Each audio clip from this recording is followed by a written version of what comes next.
રાજકોટ આ કાંડ પહેલાનો વધુ એક વિડીયો પણ સામે આવ્યો છે। મૃતક સુનિલ સિદ્ધપુરાની દીકરી સાથે તે રમતા આ ગેમ ઝોનમાં રમતા જોવા મળી રહ્યા છે। આ કાંડમાં સુનિલ સિદ્ધપુરાનું મોત થયું છે। નોકરી પર જોડાયાના 15 જ દિવસમાં તેઓને મોત મળ્યું। શુક્રવારે પરિવાર સાથે ગેમ ઝોન ખાતે તેઓ ગયા હતા। સુનિલ રાજકોટના આ કાંડ પહેલાનો વધુ એક આ વિડીયો સામે આવ્યો છે। અગ્નિકાંડમાં મોતને ભેટનાર સુનિલ સિદ્ધપુરાનું દીકરી યામી સાથેનો આ છેલ્લો વિડીયો સામે આવ્યો છે। ટીઆરપી ગેમ ઝોનમાં સુનિલ સિદ્ધપુરાની દીકરી સાથે તેઓ રમતા જોવા મળ્યા। આ કાંડમાં સુનિલ સિદ્ધપુરાનું મોત થયું છે। સુનિલ સિદ્ધપુરાએ ગેમ ઝોનમાં નોકરી પર જોડાયાના હજી 15 જ દિવસ થયા હતા અને ત્યાં તેઓને મોત મળ્યું। શુક્રવારે સાંજે એટલે કે આ કાંડના એક દિવસ પહેલા સુનિલ પરિવાર સાથે ટીઆરપી ગેમ ઝોનમાં ગયા હતા। રાજકોટ આ કાંડમાં વધુ એક મોટો ખુલાસો સામે આવી રહ્યો છે। ટીઆરપી ગેમ ઝોનનું સ્ટ્રક્ચર બનાવવા મામલે ખુલાસો થયો છે। મુખ્ય આરોપી રાહુલ રાઠોડનો મુખ્ય રોલ હોવાનું સામે આવ્યું છે। રાહુલ રાઠોડ અને તેનો પરિવાર ફેબ્રિકેશનના વ્યવસાય સાથે સંકળાયેલો છે। રાહુલ રાઠોડ અને અન્ય માણસોએ સાથે મળીને ગેમ ઝોનનું સ્ટ્રક્ચર ઊભું કર્યું। રાહુલ રાઠોડ હાલ પોલીસ કસ્ટડીમાં છે। ગેમ ઝોનના સ્ટ્રક્ચરમાં મોટા પ્રમાણમાં એલ્યુમિનિયમ ધાતુનો ઉપયોગ થયો હોવાની શક્યતા છે। પોલીસ હાલ એફએસએલ રિપોર્ટની રાહ જોઈ રહી છે। લોખંડ કરતા એલ્યુમિનિયમ સહેલાઈથી પીગળી જાય છે।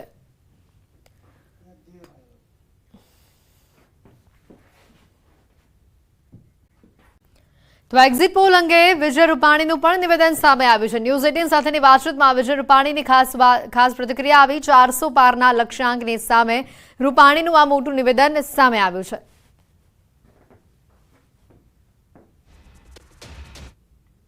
હાલ આપણી સાથે ગુજરાતના પૂર્વ મુખ્યપ્રધાન વિજયભાઈ રૂપાણી છે। આપણે સીધી એમની સાથે વાત કરીશું। શું કહેશો, આ વખતે હજી ચૂંટણી પૂર્ણ થઈ છે, આગામી 4 તારીખે રિઝલ્ટ પણ આવવાનું, ગુજરાતની શું સ્થિતિ લાગે છે? જે રીતે ગઈકાલે એક્ઝિટ પોલ બધા આવ્યા છે, બધા સર્વેમાં એનડીએ અને નરેન્દ્રભાઈ મોદીની સરકારને બહુમતી દેખાડી છે। એટલે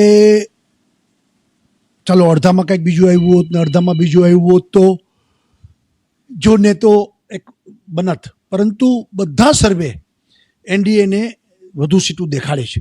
એટલે ગુજરાતમાં પણ આ જ અસર હોય અને ગુજરાતની 26 બેઠક ભારતીય જનતા પાર્ટી જીતશે। તમારી દ્રષ્ટિએ ટોટલ કેટલી સીટ છે એ એનડીએને મળશે આ વખતે?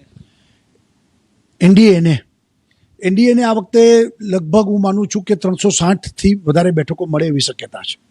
ખાસ ગુજરાતમાં ક્ષત્રિય આંદોલનો થયા, ઘણા બધા જે છે ભાજપ સામે પડકારો આવ્યા, એમની સામે ભાજપ કઈ રીતના ઉભરશે, એમની સામે કઈ રીતના? એટલે મારું તો અમે લોકો ત્યારે કહેતા હતા, નો ડાઉટ ક્ષત્રિય આંદોલનને કારણે તકલીફો પડી, પરંતુ ક્ષત્રિય સમાજ એ એક રાષ્ટ્રભક્ત સમાજ છે। ક્ષત્રિય સમાજે આ દેશને માટે, સંસ્કૃતિ માટે, ધર્મ માટે અનેક બલિદાન આપ્યા છે। એટલે ક્ષત્રિય સમાજ તો અંતે મત તો ભાજપને જ આપે અને પરિણામો પછી સ્પષ્ટ દેખાશે કે 26 બેઠક ઉપર ક્ષત્રિયોના મત અમને મળશે। ચોક્કસથી આ હતા ગુજરાતના પૂર્વ મુખ્યપ્રધાન વિજયભાઈ રૂપાણી, જેમને ગુજરાતની તો જે છે કીધું 26માંથી 26 બેઠક મળશે, પરંતુ એનડીએને જે છે એ ભારી બહુમતી સાથે ઐતિહાસિક જીત ભાજપને મળશે તેવો પણ તેમણે વિશ્વાસ વ્યક્ત કર્યો છે। હાર્દિક જોશી, ન્યૂઝ 18 ગુજરાતી, રાજકોટ। 2024 લોકસભા ચૂંટણીનું મતદાન પૂર્ણ થયું છે અને 4 જૂને પરિણામ જાહેર થશે। ત્યારે હાલ તમામ લોકોની નજર પરિણામ પર છે। જો કે એક્ઝિટ પોલમાં ભાજપને બહુમતી મળી રહી છે, ત્યારે પ્રજા કઈ સરકાર ઈચ્છે છે તે જાણવા માટે ન્યૂઝ 18 ગુજરાતીની ટીમ સ્થાનિકો સાથે પહોંચી અને તેમની સાથે વાતચીત કરી।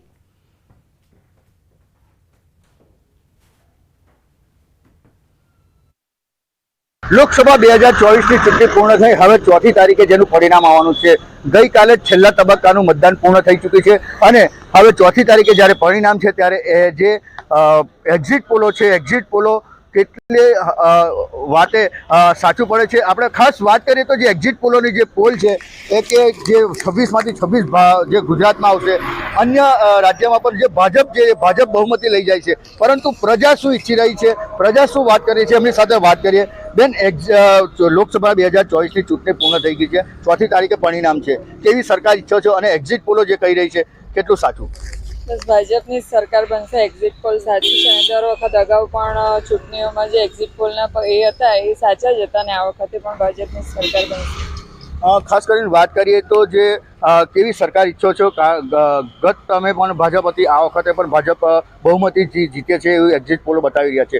શું કહેશો? શું આશા અને અપેક્ષા છે હવે નવી સરકાર પાસે? જો જે આશા અને અપેક્ષા ફળીભૂત થાય છે એટલા માટે જ ભાજપની સરકાર આવે છે ને એ જે એક્ઝિટ પોલ બતાવે છે એટલે એનો મતલબ એમ કે રિપીટ સરકાર ઈચ્છે છે, એનો મતલબ એવો થાય. અન્ય વ્યક્તિ છે એમની પાસે વાત કરીએ કે ખાસ કરીને હવે 4મી તારીખે પરિણામ છે. આ પરિણામમાં કેવી સરકાર ઈચ્છી રહ્યો છે? જે એક્ઝિટ પોલો જે બહાર પડી રહ્યા છે તે ભાજપની બહુમતી બતાવે છે. શું લાગે છે તમને? એક્ઝિટ પોલનું 99% સાચું પડશે અને લગભગ 360 થી 390 સુધીની સીટ એનડીએ સરકારની આ બનશે અને મોદી સાહેબ જ ફરી વડાપ્રધાન તરીકે બેસશે. ક્ષત્રિય સમાજનું ગુજરાતમાં બહુ મોટો વિરોધ હતો. વિરોધ વચ્ચે પણ જે ખાસ વાત કરીએ તો ભાજપને લીડ મળી છે. તમારે શું માનવું છે? ભાજપને કેટલું નફો નુકસાન જશે ક્ષત્રિય સમાજ દ્વારા? ક્ષત્રિય સમાજ દ્વારા જે વિરોધ કર્યો હતો તેના લઈને મને એવું લાગે છે કે કદાચ માર્જિનમાં ફેરફાર આવે, બાકી બનશે તો એનડીએ સરકાર જ.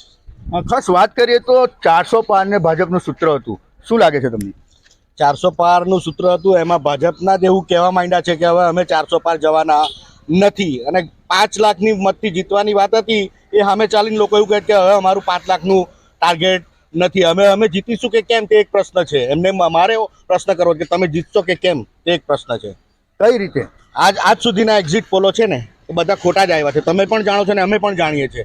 આ બધું બિલકુલ ખોટું છે. અત્યારે જે મોંઘવારી ચરમસીમાએ પહોંચી છે, મોંઘવારી છે, આ બેરોજગારી કેટલી છે, લોકો બેરોજગાર કેટલા ફરે છે, જેને ખાવાના રોજના સવાર સાંજના ફાફા પડે છે એવા લોકો છે.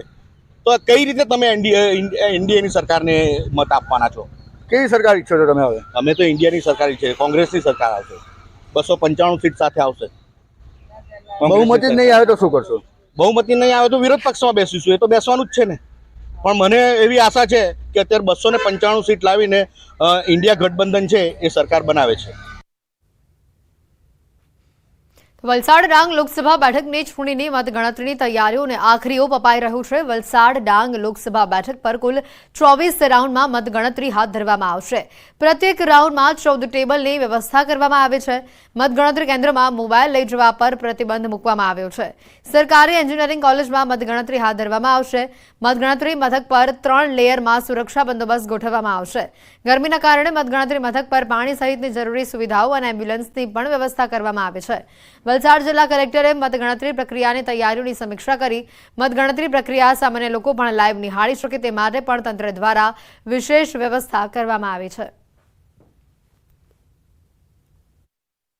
સવારે 8 વાગે મતગણતરી શરૂ થશે. 7 વાગ્યાથી સ્ટ્રોંગ રૂમ ખોલવાની પ્રક્રિયા શરૂ થશે ઉમેદવાર અને એમના ચૂંટણી એજન્ટની હાજરીમાં. ઓબ્ઝર્વર્સ બંને જિલ્લામાં આવી ગયા છે. મીડિયા સેન્ટરની રચના ત્યાં કરવામાં આવેલી છે. એક ઓફિશિયલ કમ્યુનિકેશન રૂમ છે, પબ્લિક કમ્યુનિકેશન રૂમ છે અને ઇન્ટરનેટ, બ્રોડબેન્ડ અને તમામ અન્ય સુવિધાઓ પૂરી પાડવામાં આવેલી છે. ત્યારે કાયદો વ્યવસ્થા માટે 3 ટિયર સિક્યોરિટીની વ્યવસ્થા કરવામાં આવેલી છે. એમાં સૌથી ઇનર કોર્ડન જે છે એ સીએપીએફ દ્વારા જોવામાં આવી રહ્યું છે. ત્યારબાદ મિડલ કોર્ડન જે છે એ એસઆરપી અને આઉટર કોર્ડન જે છે એ સ્ટેટ પોલીસ દ્વારા બંદોબસ્ત કરવામાં આવે છે. વડોદરાથી વધુ સમાચાર. એસએસજી હોસ્પિટલની ઘોર બેદરકારી સામે આવે છે. આ બેદરકારીના દ્રશ્યો કેમેરામાં પણ કેદ થયા છે. મોંઘી દવા ભરેલા બોક્સ નીચે ફેંકવામાં આવ્યા. મોંઘી દવાઓની જાણે તંત્રને કોઈ કદર જ ન હોય તેવા આ દ્રશ્યો છે. દવાઓના બોક્સ દાદર પરથી નીચે ફેંકવામાં આવી રહ્યા છે. વડોદરાના સયાજી હોસ્પિટલ તંત્રની આ વધુ એક ઘોર બેદરકારી સામે આવી છે. સયાજી હોસ્પિટલમાં આવતી મોંઘી દવાઓની કોઈ કિંમત જ ન હોય તેવી રીતે કર્મચારીઓ પહેલા માળથી આ દવા ભરેલા બોક્સ નીચે ફેંકતા કેમેરામાં કેદ થયા છે. સરકાર દ્વારા ગરીબોના સારા સ્વાસ્થ્ય માટે દવાઓ પાછળ કરોડો રૂપિયાનો ખર્ચ કરવામાં આવે છે અને ત્યારે સરકાર દ્વારા આપવામાં આવતી આ નિઃશુલ્ક દવાઓની હોસ્પિટલ તંત્રને કદર જ ન હોય તેમ દવાઓના બોક્સ દાદરા પરથી નીચે ફેંકે છે. જ્યારે કર્મચારીઓને કારણ પૂછવામાં આવ્યું ત્યારે દવાઓ ભારે હોવાથી ન ઉચકાય તો બોક્સ ફેંકવા પડે આ જવાબ આપવામાં આવ્યો. લિફ્ટ મુકાવી દો તો નીચે અમે નહીં ફેંકીએ તેવા જવાબો પણ આપવામાં આવ્યા.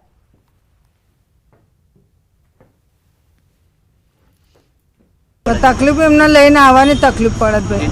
કેવી તકલીફ પડે? શું આ ઉંચકીને ઉતારવાના બાટલા એટલે તકલીફ પણ બૈરા માણસને એવી રીતે ના ચાલે ને. હવે પડે છે તો પેલા કોન્ટ્રાક્ટર એવું કહે છે કે ફેંકતા નહીં, આ બધી કેવી ચડાવવાની શું છે? બોટલ જ ક્યાં લઈ જાવ? પેશન્ટ માટે. પેશન્ટને ચડાવે ને એ બોટલો છે. તકલીફ તો પડે જ છે ને. આવી રીતે તો કંઈ ઉધાર હતા હશે આ બોક્સ તો કંઈ પછી ઉપરથી જ ફેંકવા પડે તો નીચે જ અમારે કે ઉચકાય ના કે આટલા બધા ભારે બોક્સ કંઈ હવા તો કંઈ લીપ મુકાવડાવો કે. તો શિક્ષણ વિભાગના પરિપત્ર અંગે વિવાદ સામે આવ્યો છે. વડોદરામાં પરિપત્ર અંગે શાળા સંચાલક મંડળનો વિરોધ સામે આવ્યો છે. સ્કૂલ પરિવહનમાં બાળકો સાથે અનિચ્છનીય બનાવ બને તો જવાબદારી શાળાની હોવાનો પરિપત્રમાં ઉલ્લેખ થયો છે. શિક્ષણ વિભાગ અને શાળા સંચાલક મંડળો સામે આવ્યા છે. વડોદરા શાળા સંચાલક મંડળે રાજ્યના શિક્ષણ વિભાગને વળતો પત્ર લખ્યો અને પત્રમાં લખ્યું કે ખાનગી વાહનોમાં આવે તે વિદ્યાર્થીઓની સુરક્ષાની જવાબદારી અમારી નથી. વિદ્યાર્થી સ્કૂલના ગેટમાં પ્રવેશે ત્યારથી લઈને બહાર નીકળે ત્યાં સુધી જ અમે જવાબદાર છીએ.